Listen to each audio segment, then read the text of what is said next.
25. नागरिकता, सिटीजनशिप। किसी अन्य आधुनिक राज्य की तरह भारत में दो तरह के लोग हैं, नागरिक और विदेशी। नागरिक भारतीय राज्य के पूर्ण सदस्य होते हैं और उनकी इस पर पूर्ण निष्ठा होती है।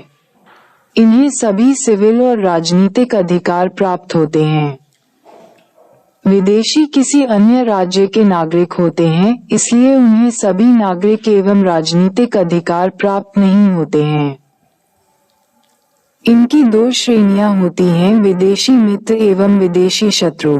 विदेशी मित्र वे होते हैं जिनके भारत के साथ सकारात्मक संबंध होते हैं। विदेशी शत्रु वे हैं जिनके साथ भारत का युद्ध चल रहा हो। उन्हें कम अधिकार प्राप्त होते हैं तथा वे गिरफ्तारी और नजरबंदी के विरुद्ध सुरक्षित नहीं होते। अनुच्छेद 22। संविधान भारतीय नागरिकों को निम्नलिखित अधिकार एवं विशेषाधिकार प्रदान करता है, विदेशियों को नहीं। 1. धर्म, मूल वंश, जाति, लिंग या जन्म स्थान के आधार पर विभेद के विरुद्ध अधिकार। अनुच्छेद 15। 2. लोक नियोजन के विषय में समता का अधिकार। अनुच्छेद 16। 1. 3. वाक स्वातंत्र्य एवं अभिव्यक्ति की स्वतंत्रता, सम्मेलन, संघ, संचरण, निवास व व्यवसाय की स्वतंत्रता। अनुच्छेद 19। 4. संस्कृति और शिक्षा संबंधी अधिकार। अनुच्छेद 29 व 30। 5. लोकसभा और राज्य विधानसभा चुनाव में मतदान का अधिकार। 6. संसद एवं राज्य विधानमंडल की सदस्यता के लिए चुनाव लड़ने का अधिकार। 7. सार्वजनिक पदों, उपराष्ट्रपति, उच्चतम एवं उच्च न्यायालय के न्यायाधीश, राज्यों के राज्यपाल, महान्यायवादी एवं महाधिवक्ता की योग्यता रखने का अधिकार। भारत में नागरिक जन्म से या प्राकृतिक रूप से राष्ट्रपति बनने की योग्यता रखते हैं, जबकि अमेरिका में केवल जन्म से नागरिक ही राष्ट्रपति बन सकता है। संवैधानिक उपबंध। संविधान के भाग 2 में अनुच्छेद 5 से 11 तक में नागरिकता के बारे में चर्चा की गई है। ये सिर्फ उन लोगों की पहचान करता है जो संविधान लागू होने के समय 26 जनवरी 1950 भारत के नागरिक बने। ये संसद को इस बात का अधिकार देता है कि वह नागरिकता से संबंधित मामलों की व्यवस्था करने के लिए कानून बनाए। संविधान निर्माण के उपरांत 26 जनवरी 1950 संविधान के अनुसार 4 श्रेणियों के लोग भारत के नागरिक बने। 1. व्यक्ति जो भारत का मूल निवासी हो। 2. व्यक्ति पाकिस्तान से स्थानांतरित हुआ हो। 3. व्यक्ति पाकिस्तान स्थानांतरित हुआ हो लेकिन बाद में लौट आया हो। 4. भारतीय मूल का व्यक्ति जो बाहर रह रहा हो। नागरिकता संबंधी अन्य संवैधानिक प्रावधान इस प्रकार हैं। 1. वह व्यक्ति भारत का नागरिक नहीं होगा या भारत का नागरिक नहीं माना जाएगा जो स्वेच्छा से किसी अन्य देश की नागरिकता ग्रहण कर लेगा। 2. प्रत्येक व्यक्ति जो भारत का नागरिक है या समझा जाता है वह ऐसा नागरिक बना रह सकता है यदि संसद इस प्रकार के किसी विधान का निर्माण करे। 3.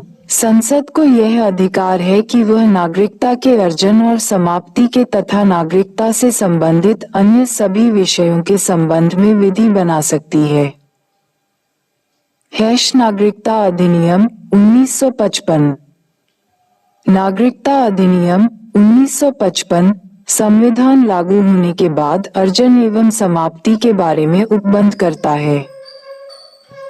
मूल रूप से नागरिकता अधिनियम 1955 ने भी राष्ट्रमंडल नागरिकता प्रदान की है, लेकिन इस प्रावधान को नागरिकता संशोधन अधिनियम 2003 के द्वारा निरस्त कर दिया गया था।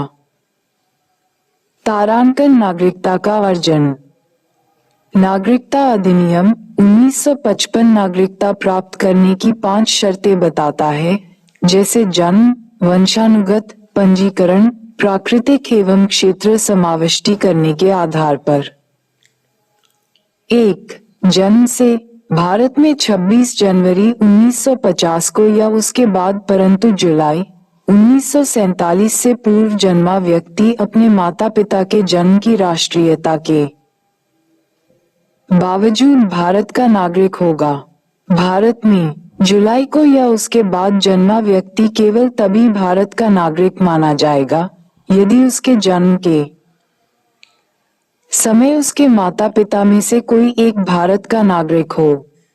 इसके अलावा यदि किसी व्यक्ति का जन्म 3 दिसंबर 2004 के बाद भारत में हुआ हो तो वह उसी दशा में भारत का नागरिक माना जाएगा यदि उसके माता पिता दोनों उसके जन्म के समय भारत के नागरिक हों या माता या पिता में से एक उस समय भारत का नागरिक हो तथा दूसरा अवैध प्रवासी न हो।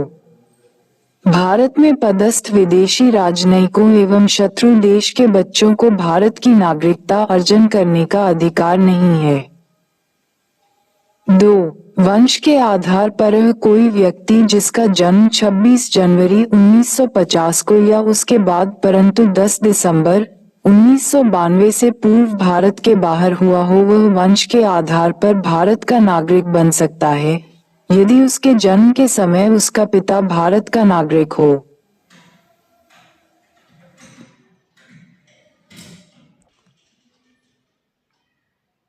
यदि 10 दिसंबर 1992 को या उसके बाद यदि किसी व्यक्ति का जन्म देश से बाहर हुआ हो तो वह तभी भारत का नागरिक बन सकता है यदि उसके जन्म के समय उसके माता पिता में से कोई एक भारत का नागरिक हो। 3 दिसंबर 2004 के बाद भारत से बाहर जन्मा कोई व्यक्ति वंश के आधार पर भारत का नागरिक नहीं हो सकता यदि उसके जन्म के 1 वर्ष के भीतर भारतीय कॉन्सुलेट में उसके जन्म का पंजीकरण न करा दिया गया हो या केंद्र सरकार की सहमति से उक्त अवधि के बाद पंजीकरण न हुआ हो। इस प्रकार के बच्चे का भारतीय कॉन्सुलेट में पंजीकरण कराते समय आवेदन पत्र में माता पिता को इस आशय का शपथ पत्र देना होगा कि उनके बच्चे के पास किसी अन्य देश का पासपोर्ट नहीं है। पुनः एक नाबालिग जो वंश के आधार पर भारत का नागरिक है साथ ही वह किसी अन्य देश का भी नागरिक है तब उसकी भारतीय नागरिकता समाप्त हो जाएगी जब तक कि वह अन्य देश की नागरिकता या राष्ट्रीयता का परित्याग वयस्क होने के 6 माह के अंदर नहीं कर देता। 3. पंजीकरण द्वारा केंद्र सरकार आवेदन प्राप्त होने पर किसी व्यक्ति अवैध प्रवासी न हो को भारत के नागरिक के रूप में पंजीकृत कर सकती है यदि वह निम्नांकित श्रेणियों में से किसी से संबद्ध हो। नामतः का भारतीय मूल का व्यक्ति जो नागरिकता प्राप्ति का आवेदन देने से ठीक पूर्व 7 वर्ष भारत में रह चुका हो। ख भारतीय मूल का वह व्यक्ति जो अविभाजित भारत के बाहर या किसी अन्य देश में अन्यत्र रह रहा हो।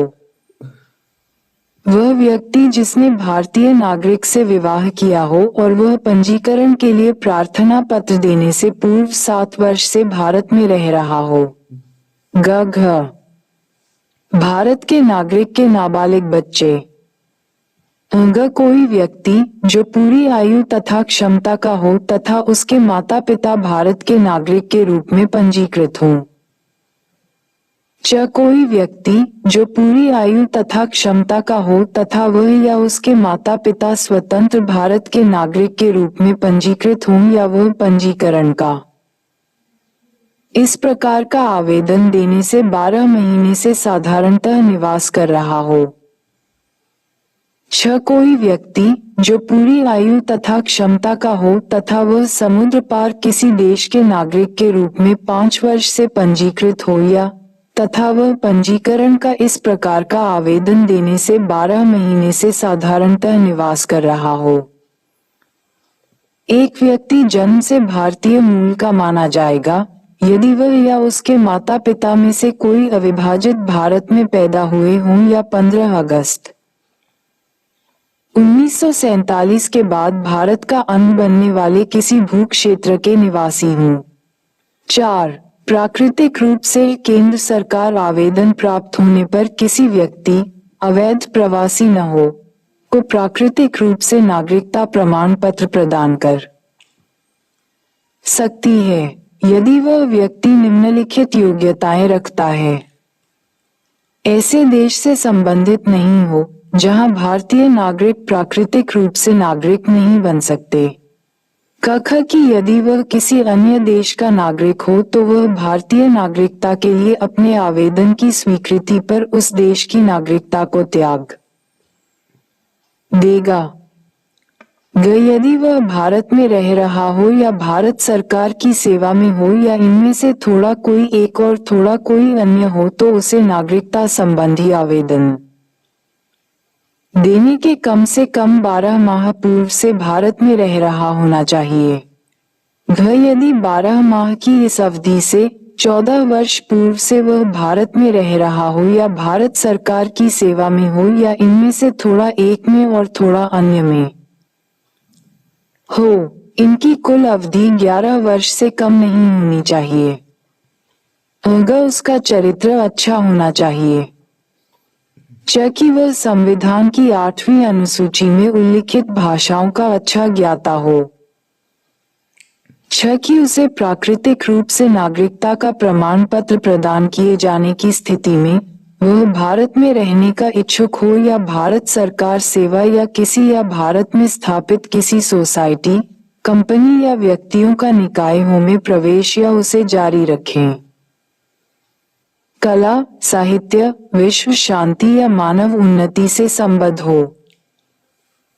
अंतर्राष्ट्रीय संगठन में जिसका भारत सदस्य हो, हालांकि भारत सरकार उपरोक्त प्राकृतिक शर्तों के मामलों पर एक या सभी पर दावा हटा सकती है यदि व्यक्ति की विशेष सेवा विज्ञान, दर्शन। 5. क्षेत्र समाविष्टि द्वारा किसी विदेशी क्षेत्र द्वारा भारत का हिस्सा बनने पर भारत सरकार उस क्षेत्र से संबंधित विशेष व्यक्तियों को भारत का नागरिक घोषित करती है।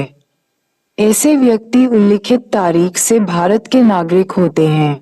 उदाहरण के लिए, जब पौंडीचेरी भारत का हिस्सा बना तो भारत सरकार ने नागरिकता पौंडीचेरी आदेश 1962 जारी किया।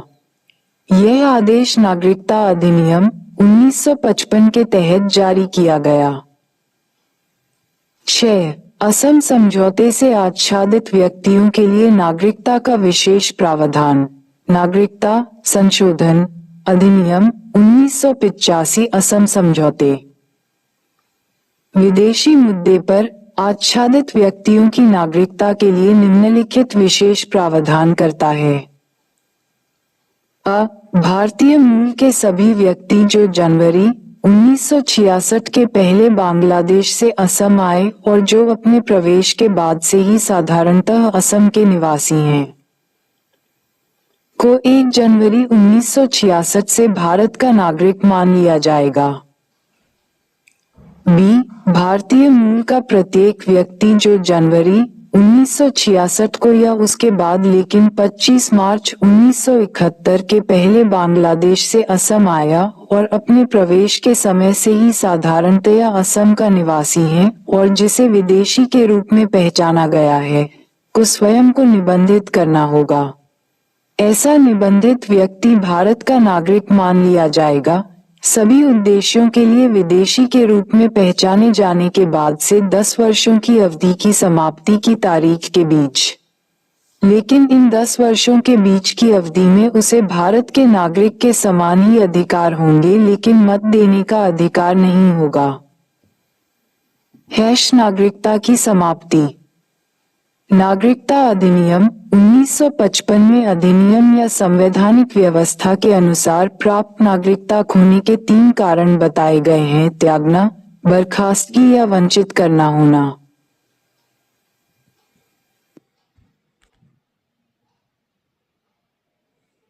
1. स्वैच्छिक त्याग। एक भारतीय नागरिक जो पूर्ण आयु और क्षमता का हो, ऐसी घोषणा के उपरांत वह भारत का नागरिक नहीं रहता, अपनी नागरिकता को त्याग सकता है। यदि इस तरह की घोषणा तब हो जब भारत युद्ध में व्यस्त हो तो केंद्र सरकार इसके पंजीकरण को एक तरफ रख सकती है। जब कोई व्यक्ति अपनी नागरिकता का परित्याग करता है तो उस व्यक्ति का प्रत्येक नाबालिग बच्चा भारतीय नागरिक नहीं रहता। यद्यपि इस तरह के बच्चे की उम्र 18 वर्ष भारतीय होने पर वह प्रार्थना पत्र देकर भारतीय नागरिक बन सकता है। 2. बर्खास्तगी के द्वारा यदि कोई भारतीय नागरिक स्वेच्छा से किस अन्य देश की नागरिकता ग्रहण कर ले तो उसकी भारतीय नागरिकता स्वयं बर्खास्त हो जाएगी। हालांकि यह व्यवस्था तब लागू नहीं होगी जब भारत युद्ध में व्यस्त हो। 3. वंचित करने द्वारा केंद्र सरकार द्वारा भारतीय नागरिक को आवश्यक रूप से बर्खास्त करना होगा यदि ए. यदि नागरिकता फर्जी तरीके से प्राप्त की गई हो। बी. यदि नागरिक ने संविधान के प्रति अनादर जताया हो। सी. यदि नागरिक ने युद्ध के दौरान शत्रु के साथ गैर कानूनी रूप से संबंध स्थापित किया हो या उसे कोई राष्ट्रविरोधी सूचना दी हो। डी. पंजीकरण या प्राकृतिक नागरिकता के 5 वर्ष के दौरान नागरिक को किसी देश में 2 वर्ष की कैद हुई हो। ए. नागरिक सामान्य रूप से भारत के बाहर 7 वर्षों से रह रहा हो। है एकल नागरिकता।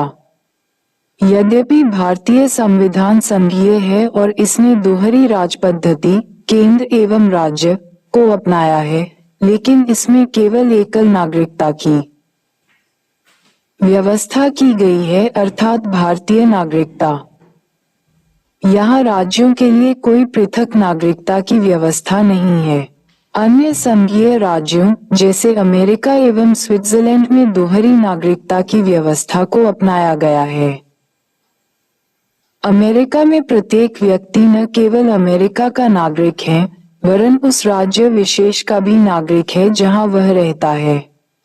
इस तरह उसे दोहरी नागरिकता प्राप्त है और इसी संदर्भ में उसे राष्ट्रीय सरकार एवं राज्य सरकार के दोहरे अधिकार प्राप्त हैं।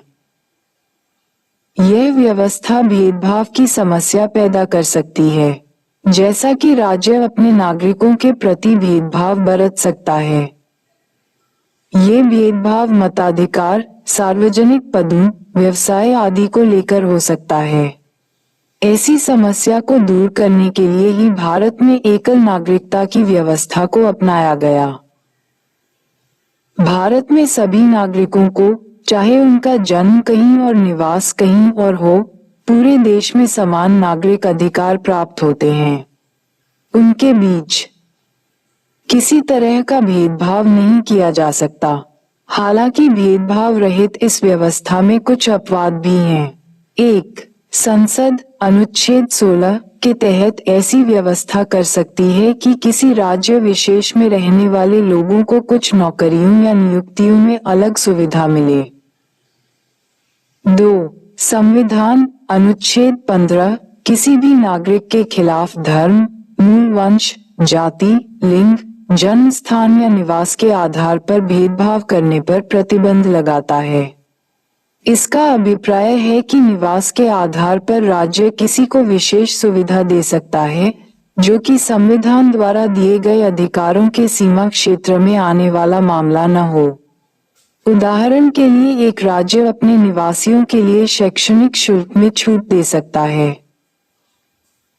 3. निवास एवं घूमने की स्वतंत्रता अनुच्छेद 19 के अंतर्गत अनुसूचित जनजातियों के हित में सुरक्षा का विषय है। दूसरे शब्दों में जनजातीय क्षेत्रों में प्रवेश एवं निवास प्रतिबंधित है। निश्चित रूप से ऐसी व्यवस्था उनकी विशेष संस्कृति, भाषा, रिवाज आदि को बचाने के लिए की गई है। यही नहीं, यह व्यवस्था उनकी संपत्ति एवं परंपरा को बचाने एवं उनके शोषण के विरुद्ध एक सुरक्षा कवच भी है। विदेशी भारतीय नागरिकता।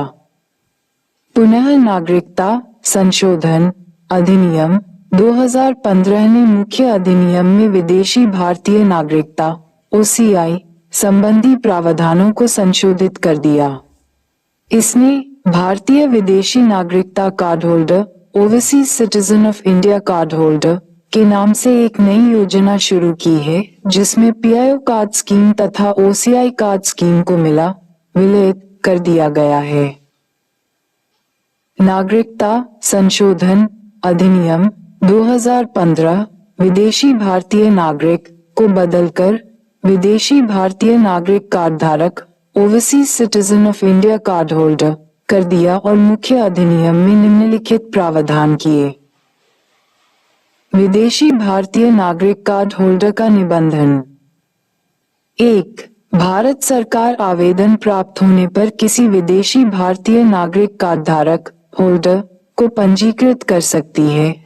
पूर्ण आयु एवं क्षमता वाला कोई व्यक्ति जो कि किसी अन्य देश का नागरिक है, लेकिन संविधान लागू होने के समय अथवा उसके बाद भारत का नागरिक था, अथवा जो कि किसी अन्य देश का नागरिक है लेकिन संविधान लागू होने के समय भारत का नागरिक होने के लिए अर्ह था, अथवा जो कि किसी अन्य देश का नागरिक है लेकिन उस भूभाग से संबंध रखता है जो 15 अगस्त 1947 के भारत का भाग हो गया, अथवा जो कि ऐसे किसी नागरिक का पुत्र, पुत्री या पौत्र, पौती या प्रपौत्र, प्रपौत्री हो, अथवा बी. कोई व्यक्ति जो धारा अ में उल्लिखित व्यक्ति का नाबालिग बच्चा हो, अथवा सी. कोई व्यक्ति जो कि नाबालिग बच्चा हो जिसके माता पिता भारत के नागरिक हैं अथवा दोनों में से एक भारत का नागरिक हो, अथवा डी. भारतीय नागरिक का विदेशी मूल का की पति, पत्नी अथवा विदेशी भारतीय नागरिक कार्ड धारक का विदेशी मूल का की पति, पत्नी जिसका विवाह निबंधित है और आवेदन प्रस्तुत करने की तिथि के पूर्व कम से कम 2 वर्ष तक लगातार चला हो। कोई भी व्यक्ति जो स्वयं अथवा जिसके माता पिता में से कोई एक अथवा जिसके दादा दादी, परदादा, परदादी पाकिस्तान, बांग्लादेश अथवा ऐसे किसी देश जिन्हें भारत सरकार उल्लिखित कर सकती है, विदेशी भारतीय नागरिक कार्ड होल्डर के लिए निबंधन के लिए अर्ह नहीं होगा। 2. भारत सरकार उस आंकड़े डाटा को उल्लिखित कर सकती है जिसमें से सूचीबद्ध भारतीय मूल के कार्ड धारक व्यक्तियों को विदेशी भारतीय नागरिक मान लिया जाएगा। 3. बिंदु 1 में कोई बात पहले रहते भी केंद्र सरकार अगर संतुष्ट हो कि कोई विशेष परिस्थिति बनती है, उन परिस्थितियों को लिखित में अभिलेखित कर किसी व्यक्ति को विदेशी भारतीय नागरिक कार्ड होल्डर के रूप में निबंधित कर सकती है। तारांकन विदेशी भारतीय नागरिक कार्ड होल्डर को प्राप्त अधिकार। 1. एक विदेशी भारतीय नागरिक कार्ड होल्डर को ऐसे अधिकार प्राप्त होंगे जैसा कि केंद्र सरकार उल्लिखित या विशिष्ट निर्देशित कर सकती है। 2. एक विदेशी भारतीय नागरिक कार्ड होल्डर को निम्नलिखित अधिकार नहीं होंगे जो कि किसी भारतीय नागरिक को होते हैं।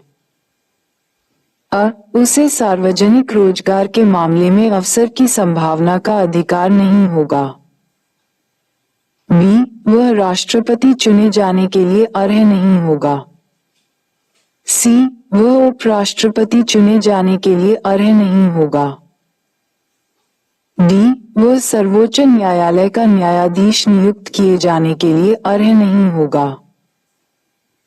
ए. वह उच्च न्यायालय का न्यायाधीश नियुक्त किए जाने के लिए अर्ह नहीं होगा।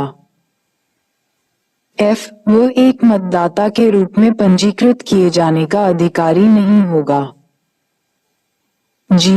वह लोकसभा या राज्यसभा का सदस्य बनने के लिए अर्ह नहीं होगा।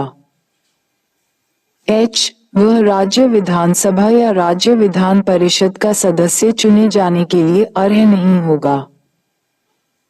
आई. वह सार्वजनिक सेवाओं में नियुक्ति तथा संघ अथवा राज्य के मामलों से संबंधित पद के लिए अर्ह नहीं होगा, जब तक कि ऐसी सेवाओं एवं पदों पर नियुक्ति के लिए केंद्र सरकार विशिष्ट निर्देश न दे। तारांकन विदेशी भारतीय नागरिकता कार्ड का परित्याग। 1. यदि कोई विदेशी भारतीय नागरिक कार्ड होल्डर निर्धारित प्रपत्र पद्धति से उस कार्ड के परित्याग की घोषणा करता है, जो उसे विदेशी भारतीय नागरिक के रूप में पंजीकृत करती है, तब इस घोषणा को केंद्र सरकार द्वारा पंजीकृत किया जाएगा तथा इस पंजीकरण के पश्चात वह व्यक्ति विदेशी भारतीय नागरिक नहीं रह जाएगा। 2. जब एक व्यक्ति विदेशी भारतीय नागरिक कार्ड होल्डर नहीं रह जाता है, तब उसका विदेशी मूल की उसकी का पति जिसने विदेशी भारतीय नागरिक कार्ड प्राप्त किया है और उसका नाबालिग बच्चा जो कि विदेशी भारतीय नागरिक के रूप में पंजीकृत है, भारत का विदेशी नागरिक नहीं रह जाएगा। तारांकन विदेशी भारतीय नागरिक कार्ड होल्डर के रूप में पंजीकरण का रद्द होना। केंद्र सरकार विदेशी भारतीय नागरिक कार्ड होल्डर के रूप में किसी व्यक्ति का पंजीकरण रद्द कर सकती है यदि वह संतुष्ट है कि विदेशी भारतीय नागरिकता कार्ड होल्डर धोखाधड़ी, असत्य प्रतिनिधित्व अथवा भौतिक साक्ष्यों को प्राप्त की गई है अथवा है छुपाकर। बी. विदेशी भारतीय नागरिक कार्ड होल्डर ने भारत के संविधान के प्रति अनिष्ठा प्रदर्शित की है अथवा सी. विदेशी भारतीय नागरिक कार्ड होल्डर ने ऐसे किसी युद्ध जिसमें भारत भी संलग्न है के दौरान शत्रु के साथ गैर कानूनी रूप से संपर्क स्थापित किया है अथवा डी. विदेशी भारतीय नागरिक कार्ड होल्डर ने पंजीकरण के 5 वर्षों के अंदर 2 वर्षों से कम की कैद की सजा है भुगती है अथवा ए.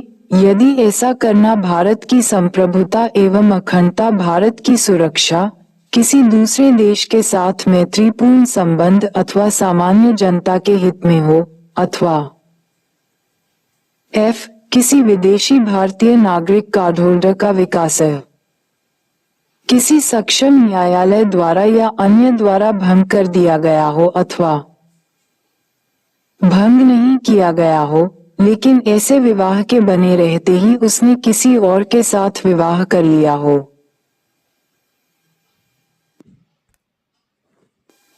महत्वपूर्ण अनुच्छेद।